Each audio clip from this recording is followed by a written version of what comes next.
Bloomberg Audio Studios. Podcasts, radio, news. The Stock Movers Report, your roundup of companies making moves in the stock market, harnessing the power of Bloomberg data. Well, let's take a look at some stocks on the move today in Europe. I'm Stephen Carroll with Caroline Hepker, and we're joined by Bloomberg reporter Chloe Mellet for more. Chloe, good morning. Let's start with the news out of France then. The French Prime Minister Sebastien Lecornu has just resigned. We had French banks in focus before that, and I imagine even more so now. French banks, Societe Generale, BNP, Crédit Agricole, as well as some construction companies like Vinci and Eiffage were already down this morning on the back of expectations that the French government would be on the brink of collapse. And now, of course, the resignation is creating that added weakness. The French CAC 40 has already been underperforming European peers since the snap election called by Emmanuel Macron last year. And this will probably not help any further. French stocks with domestic exposures are really the ones to watch there. So banks and construction, as I said, they're reacting quite negatively to this because it points to kind of more political instability, French bonds falling even more out of favour, and a continued budget deadlock as well. And then small caps and mid caps are also to watch because of also that domestic exposure as well. So we'll see how this pans out, but probably not a good morning this morning for those French stocks.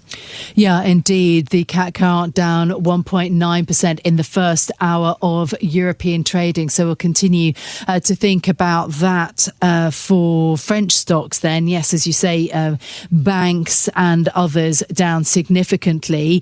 A moment to think about what's happening elsewhere. In terms of Aston Martin, that's the other big mover downwards today. Yeah, so shares fell massively for Aston Martin today because it cut its outlook for the second time this year. So first time was over the summer in July. And so it cut its outlook this morning, blaming tariffs and also broader economic challenges. It said, in particular with regards to the tariff, that the quota system in the US, which cuts duties on up to 100,000 UK-made cars, but then leaves any additional exports facing the higher rate, said that quota makes it really hard for British car makers to plan production and forecast sales. So it blamed that in particular. It expects now sales to fall because of that weakness in the US, but also in Asia, and expects profits to come in below the lower end of expectations, despite cost control and reining in capital spending.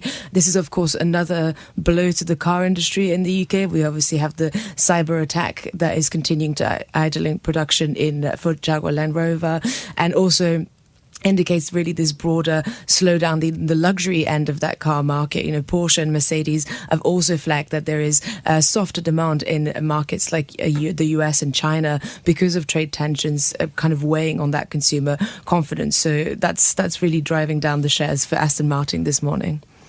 Well, let's stay with auto stocks, and actually one of the few shares that is rising on the CAC 40 today, although less than it was a few minutes ago, Chloe. Stellantis planning some major investments. Yeah, very different story for Stellantis. So up this morning because it is said to be planning about $10 billion of investments in the US. So this is part of the new CEO strategy of kind of refocusing on that key US market after previous management had decided instead to invest heavily in Europe and move production to companies like Mexico, for example. And of course, that made Stellantis very vulnerable to tariffs. So the investment in the US, that really mirrors other moves by companies that we've seen trying to kind of woo Trump and gain exemptions from tariff by building those manufacturing facilities in the country. So we've seen, for example, in pharmaceuticals, GSK and AstraZeneca announcing those major investments.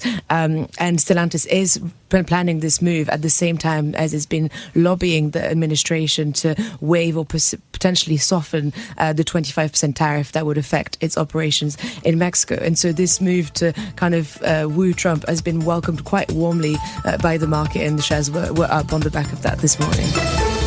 The Stock Movers Report from Bloomberg Radio. Check back with us throughout the day for the latest roundup of companies making news on Wall Street. And for the latest market-moving headlines, listen to Bloomberg Radio live. Catch us on YouTube, Bloomberg.com, and on Apple CarPlay and Android Auto with the Bloomberg Business app.